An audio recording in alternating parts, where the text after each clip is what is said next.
Then आता है date. Date fund में इतना सारा कॉम्बिनेशन है। लिक्विड फंड होता है, then corporate bond, short duration, low duration, money market, floater, overnight, banking and PSU, ultra short duration, dynamic bond, credit risk, gilt fund, medium duration, long duration है सारे date fund ही। इसमें corporate bond नहीं तो RBI bond में लगाया जाता है, लेकिन ड्यूरेशन वाइज कितना ड्यूरेशन के लिए आप रख रहे हैं उस हिसाब से सारे अलग अलग नाम कैटेगरी दे के डिवाइड किया गया है और मार्केट को बड़ा किया गया है।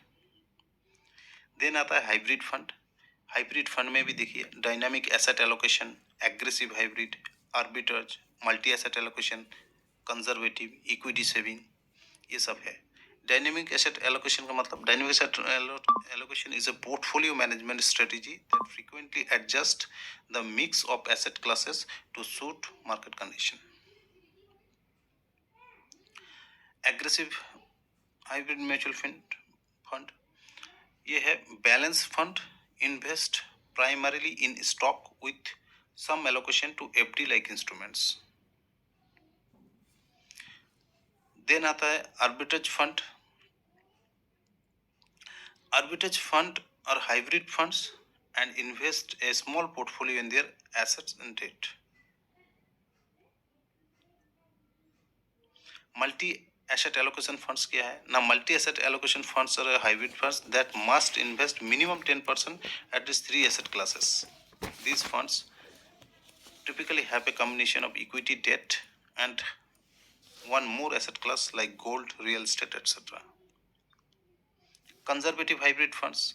Hybrid mutual funds that invest 75% to 90% of their total asset in debt instrument and rest 10 to 20% in equity.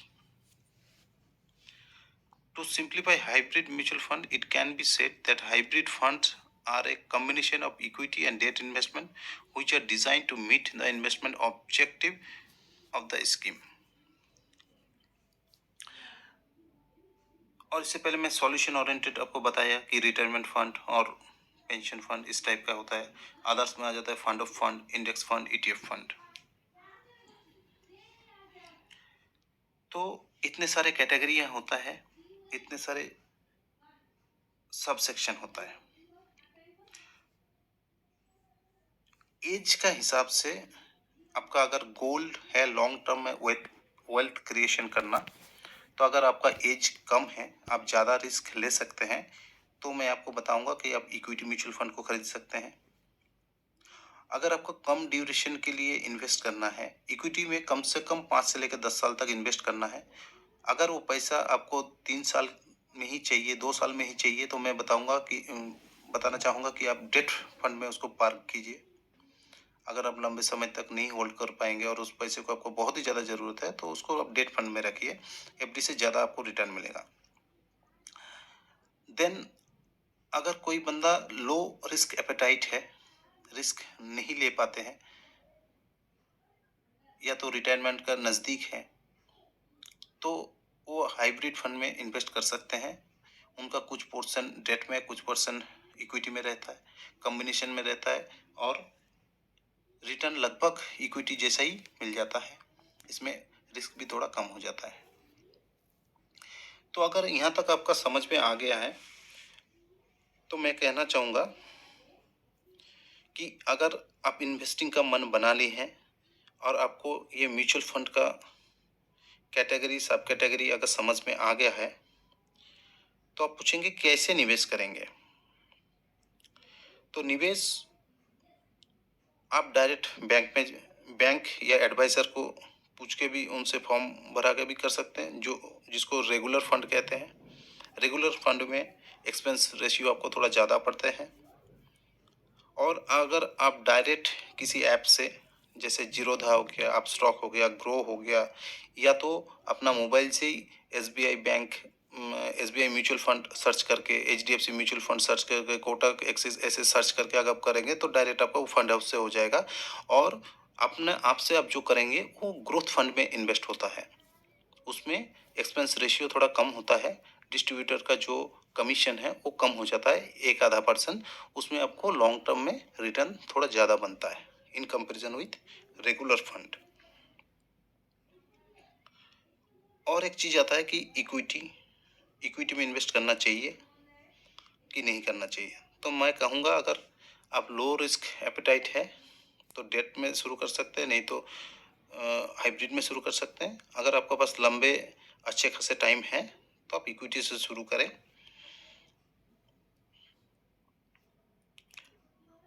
Market SIP से शुरू करें। मार्केट जब गिरे, आपको लगता है कि हाँ मार्केट गिरा है 1000 पॉइंट 2000 पॉइंट, तो लमसम अगर आपके पास अमाउंट रखा है तो उसमें लमसम करने का कोशिश करें। एसआईपी को बंद ना करें। मार्केट गिरने के बाद अगर आप डर जाते हैं और एसआईपी बंद कर देते हैं तो नुकसान होता है आपका। एसआईपी को बंद ना करें। मिनिमम 5 साल या उससे ज़्यादा समय के लिए उसको होल्ड करें, क्योंकि मार्केट का जो वोलाटाइल है, अप जाना डाउन बहुत समय पे टिके रहना, मार्केट डाउन तो होता है लेकिन लॉन्ग टर्म में वो डाउन ही नहीं रहता है। 1-आधा साल में फिर अपना साइकिल पूरा करके ऊपर आ ही जाता है। तो इसीलिए मैं कहता हूँ कि आप लंबे समय के लिए इन्वेस्ट कीजिए। 5 साल से अधिक समय के लिए अगर आप बने रहेंगे तो मार्केट का अप एंड डाउन साइकिल पूरा कंप्लीट हो जाएगा, तो फिर आपको रिटर्न भी अच्छा दिखेगा। एक्सपेक्टेशन, रिटर्न का एक्सपेक्टेशन ज़्यादा ना करें। 12 से 15 तक ही आप रिटर्न का एक्सपेक्टेशन करें। उससे ज़्यादा मिले तो अच्छा है, लो एक्सपेक्टेशन रखेंगे तो आपको बाद में दिक्कत नहीं होगा। और किसी से भी एडवाइस लेके रैंडमली कोई भी फंड में इन्वेस्ट ना करें। अपना एक गोल बनाइए, आपको क्या खरीदना है। लॉन्ग टर्म में फाइनेंशियल फ्रीडम होना है, को फाइनेंशियल फ्रीडम को अचीव करना है, या आपको कार खरीदना है, या घर का ईएमआई पेमेंट करने के लिए कुछ सेविंग करके रखना है अभी से। तो उस और गोल ओरिएंटेड अब बनाइए तो आप उसमें लंबे समय तक बने रह सकते हैं। और 2-4 चीज़ है जो मैं बताना चाहूँगा कि मार्केट में जब आप इनिशियल आ रहे हैं तो इंट्राडे ट्रेडिंग ना करें, फ्यूचर एंड ऑप्शन ट्रेडिंग ना करें, रेगुलर म्यूचुअल फंड जो है उसको अवॉइड करें, सेक्टरल म्यूचुअल फंड को अवॉइड करें, एसआईपी को चलाएं लंबे समय के लिए, और मार्केट का एडुकेशन थोड़ा बहुत लेते रहें। जैसे आपको फ्री टाइम मिले उसका बाद आप किताब पढ़ सकते हैं, यूट्यूब में एजुकेशनल वीडियो देख सकते हैं, अपना कॉन्फिडेंस को बिल्ड कीजिए।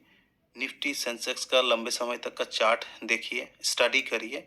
म्यूचुअल फंड में निवेश करने के बाद अपना जैसे एक्सपीरियंस आपको हो जाता है, उसके बाद धीरे धीरे आप इक्विटी में लॉन्ग टर्म ग्रोथ के लिए स्टॉक में आ सकते हैं, पोर्टफोलियो बना के इन्वेस्ट कर सकते हैं और लंबे समय में अपना फाइनेंशियल फ्रीडम को अचीव कर सकते हैं। फ्रेंड्स, अगर आपको ये वीडियो यूज़फुल लगा, इन्फॉर्मेटिव लगा, तो इस वीडियो को अपना फ्रेंड एंड फैमिली के साथ शेयर कीजिए और लंबे समय में सभी को फाइनेंशियल फ्रीडम अचीव करने में हेल्प कीजिए। Thank you friends, have a nice day.